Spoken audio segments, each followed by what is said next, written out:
Elle a décidé. L'Université de Sherbrooke a trouvé une façon bien particulière de régler une partie de son problème de stationnement. Elle a décidé cette année d'offrir gratuitement le transport en commun à ses étudiants. Jean-Sébastien, l'idée est bien originale, mais est-ce qu'elle donne des résultats?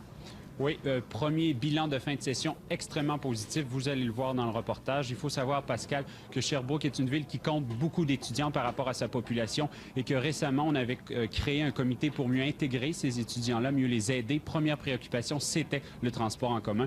On en est donc arrivé à cette mesure. Voilà donc un bel engagement dans un pays signataire du protocole de Kyoto. Nous, on a suivi un des étudiants qui profite de cette mesure pendant toute une journée.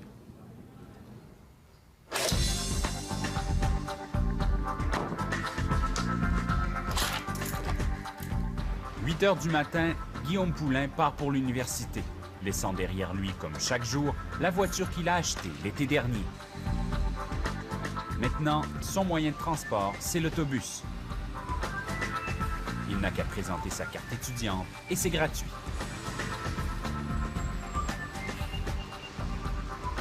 Bonjour. Là, c'est le trajet que je fais à tous les jours. Je pars de chez moi, puis je fais environ 30 minutes d'autobus. C'est à peu près 15 minutes de plus que si je prenais mon véhicule, sauf que c'est premièrement plus écologique, puis aussi j'économise le stationnement. La carte d'autobus coûtait le plein tarif aux étudiants adultes, soit 42 $ par mois. Guillaume économise donc cette année presque 200 $ par session. Et il n'est pas le seul. Tôt le matin, sur quelques parcours, il a fallu ajouter des autobus, tellement il y avait d'usagers. Yvan Gauthier estime à 30 % la hausse de sa clientèle. C'est une bonne politique pour l'environnement. Moins qu'il va y avoir d'autos sur la route, moins qu'il va y avoir de pollution. C'est nécessaire selon moi parce que ça permet aux étudiants d'avoir justement une dépense de moins relative à l'école. L'école, comme c'est un service public, doit être accessible au plus grand nombre de gens possible. On va commencer par le numéro 2.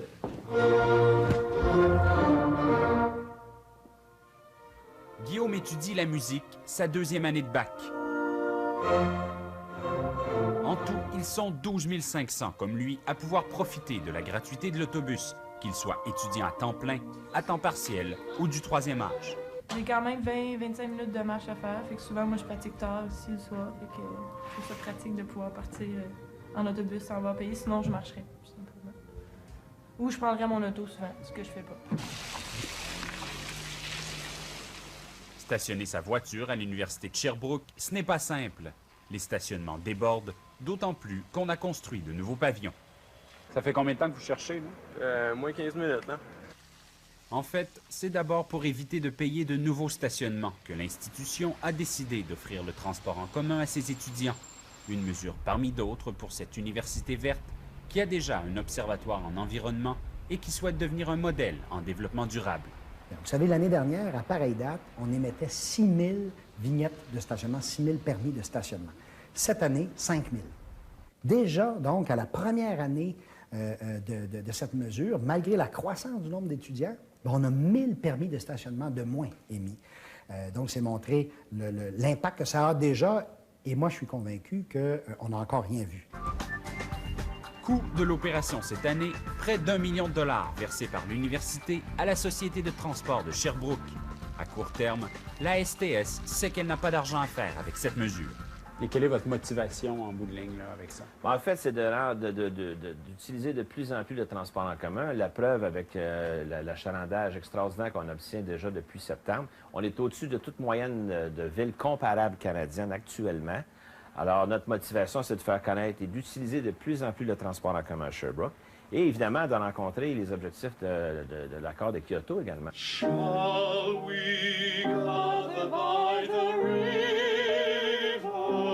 Très simple. Where bright angels' feet have trod. Alors, Guillaume, ta journée est finie, c'est quoi la suite?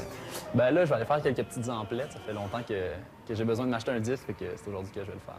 C'est bien celui qui s'en va au Carrefour. Merci. Voilà un autre objectif de la mesure, une meilleure insertion sociale des étudiants dans le tout Sherbrooke. Les étudiants prennent des habitudes de consommation et de fréquentation à l'échelle de la ville. Et comme je vous le disais, 80 % de nos étudiants viennent d'ailleurs Et je pense que par cette mesure, ils vont s'enraciner davantage à Sherbrooke et rester à Sherbrooke à la fin de leurs études.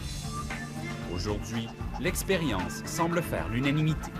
Mais c'est aussi une mesure coûteuse. Et le recteur est clair, l'université ne sera pas la seule à payer. Pour l'instant, Québec n'envisage pas d'aider. Mais on a également sollicité Ottawa et le privé. Les étudiants pourraient aussi éventuellement être appelés à contribuer.